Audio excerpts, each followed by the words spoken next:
ವಿಜಯಪುರ ಜಿಲ್ಲೆಯಲ್ಲಿ ಜನವರಿಯ ಮೊದಲ 2 ವಾರ ಸಿದ್ದೇಶ್ವರ ಜಾತ್ರೆ ಸಂದರ್ಭದಲ್ಲಿ ಕೆಲವೊಂದಿಷ್ಟು ರಾಬರಿ, ಡಕಾಯಿತಿ ಮತ್ತು ಕಳ್ಳತನ ಪ್ರಕರಣಗಳು ದಾಖಲಾಗಿತ್ತು.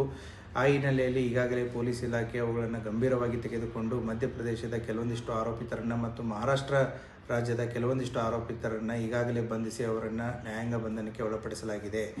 ಕಳೆದ 2 ವಾರದಲ್ಲಿ ವಿಜಯಪುರ ನಗರದಲ್ಲಿ ಯಾವುದೇ ರೀತಿಯಾದಂತಹ ಕಳ್ಳತನ ಆಗಲಿ, ರಾಬರಿ ಆಗಲಿ, ಯಾವುದೇ ರೀತಿಯಾದಂಥ ಪ್ರಕರಣಗಳು ದಾಖಲಾಗಿರುವುದಿಲ್ಲ. ಈ ಹಿನ್ನೆಲೆಯಲ್ಲಿ ಪೊಲೀಸ್ ಇಲಾಖೆ ಸಾಕಷ್ಟು ಹಲವಾರು ಕಟ್ಟುನಿಟ್ಟಿನ ಕ್ರಮಗಳನ್ನು ಕೈಗೊಂಡಿದ್ದು, ನಗರದಲ್ಲಿ ಬೀಟ್ ವ್ಯವಸ್ಥೆಯನ್ನು 600ರಿಂದ 1200 ಬೀಟ್ ಪಾಯಿಂಟ್ಗಳನ್ನು ಹೆಚ್ಚಿಸಲಾಗಿದೆ. ಅಷ್ಟೇ ಅಲ್ಲದೆ ಅಂತಾರಾಜ್ಯ ಗಡಿ ಚೆಕ್ ಪೋಸ್ಟ್ ಆಗಿರ್ಬೋದು, ಮತ್ತು ವಿಜಯಪುರ ಜಿಲ್ಲೆಯಲ್ಲಿ ಚೆಕ್ ಪೋಸ್ಟ್ಗಳಾಗಿರ್ಬೋದು, ಮತ್ತು ನಗರ ಪ್ರದೇಶಗಳಲ್ಲಿಯೂ ಕೂಡ ಹಲವಾರು ಚೆಕ್ ಪೋಸ್ಟ್ಗಳನ್ನು ನಿರ್ಮಿಸಿ ಎಲ್ಲ ಚಲನವಲನಗಳ ಮೇಲೆ ಗಮನವನ್ನು ಇಡಲಾಗ್ತಾ ಇದೆ. ಅಷ್ಟೇ ಅಲ್ಲದೆ ಮಹಾನಗರ ಪಾಲಿಕೆಯಲ್ಲಿ ಸುಮಾರು 100ಕ್ಕಿಂತಲೂ ಹೆಚ್ಚು CCTV ಕ್ಯಾಮರಾಗಳನ್ನು ದುರಸ್ತಿಪಡಿಸಿ ಅವುಗಳನ್ನು ಕಾರ್ಯಗತಗೊಳಿಸಲಾಗಿದೆ. ಮತ್ತು ಮಹಾನಗರ ಪಾಲಿಕೆಯ ಹಲವಾರು ಪ್ರದೇಶಗಳಲ್ಲಿ ಬೀದಿ ದೀಪದ ಸಮಸ್ಯೆಗಳಿದ್ದದ್ದು ಗಮನಕ್ಕೆ ಬಂದಿದ್ದು ಅವುಗಳನ್ನು ಪಟ್ಟಿ ಮಾಡಿ ಈಗಾಗಲೇ ಕಾರ್ಪೊರೇಷನ್ ಕಮಿಷನರ್ ಅವರಿಗೆ ಕೊಡಲಾಗಿದ್ದು, ಅವರು ಕೂಡ ಕಾರ್ಯಪ್ರವೃತ್ತರಾಗಿ ಅದನ್ನು ಕಾರ್ಯಗತಗೊಳಿಸ್ತಾ ಇದ್ದಾರೆ.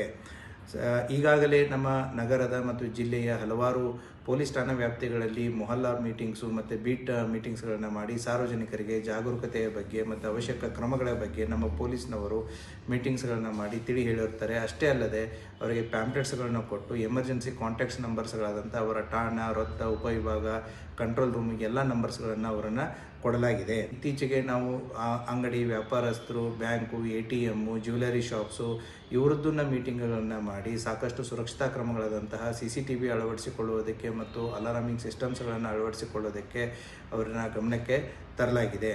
ಈಗ ನಾವು ಆದಂಥ ಅಪರಾಧಗಳನ್ನು ನೋಡಿದಾಗ ಈ ಅಪರಾಧಿಗಳು ಈ ಅಪರಾಧವನ್ನು ಎಲ್ಲಿ CCTVಗಳು ಇಲ್ಲ ಆ ಸ್ಥಳಗಳಲ್ಲಿ ಮಾಡಿದ್ದು ಕಂಡು ಬಂದಿರುತ್ತದೆ. ಆದ್ದರಿಂದ ಸಾರ್ವಜನಿಕರಿಗೆ ಪೊಲೀಸ್ ಇಲಾಖೆ ಕೇಳಿಕೊಳ್ಳುವುದೇನೆಂದರೆ, ಯಾರಿಗೆ ಆರ್ಥಿಕವಾಗಿ ಸಬಲರಾಗಿರ್ತೀರಾ, ಸೊ ಯಾರು ಶಕ್ತಿ ಇದೆ ಅವರು CCTVಗಳನ್ನು ಕಡ್ಡಾಯವಾಗಿ ಅಳವಡಿಸ್ಕೊಳ್ಳೋದಕ್ಕೆ ಪೊಲೀಸ್ ಇಲಾಖೆ ಅವರನ್ನು ಕೋರುತ್ತದೆ. CCTVಗಳಿಂದ ಯಾವುದೇ ರೀತಿಯಾದಂತಹ ಅಪರಾಧಗಳು ಆಗುವುದಿಲ್ಲ ಮತ್ತು ಅಪರಾಧ ಮಾಡುವವರೆಗೂ ಕೂಡ ಒಂದು ಎಚ್ಚರಿಕೆ ಇರುತ್ತೆ.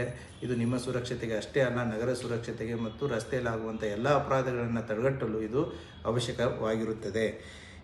ಅಷ್ಟೇ ಅಲ್ಲದೆ ಗ್ರಾಮೀಣ ಭಾಗಗಳಲ್ಲಿ ಪೊಲೀಸ್ ಬೀಟ್ ವ್ಯವಸ್ಥೆಯನ್ನು ಬಲಪಡಿಸಿದ್ದು, ಹಳ್ಳಿಗಳಲ್ಲಿ ಪೊಲೀಸರು ಸಂಚರಿಸಿ ರಾತ್ರಿಯೂ ಕೂಡ ಅಲ್ಲಿಯೇ ಇದ್ದು ತಮ್ಮ ಬೀಟ್ ಕಾರ್ಯವನ್ನು ಮಾಡ್ತಾ ಇರ್ತಾರೆ. ಆದ್ದರಿಂದ ಜನರಲ್ಲಿ ಯಾವುದೇ ರೀತಿಯಾದಂತಹ ಆತಂಕ, ಭಯ ಇರುವುದು ಅವಶ್ಯಕತೆ ಇಲ್ಲ.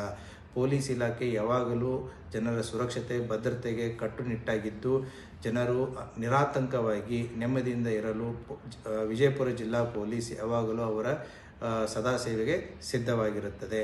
ಧನ್ಯವಾದಗಳು.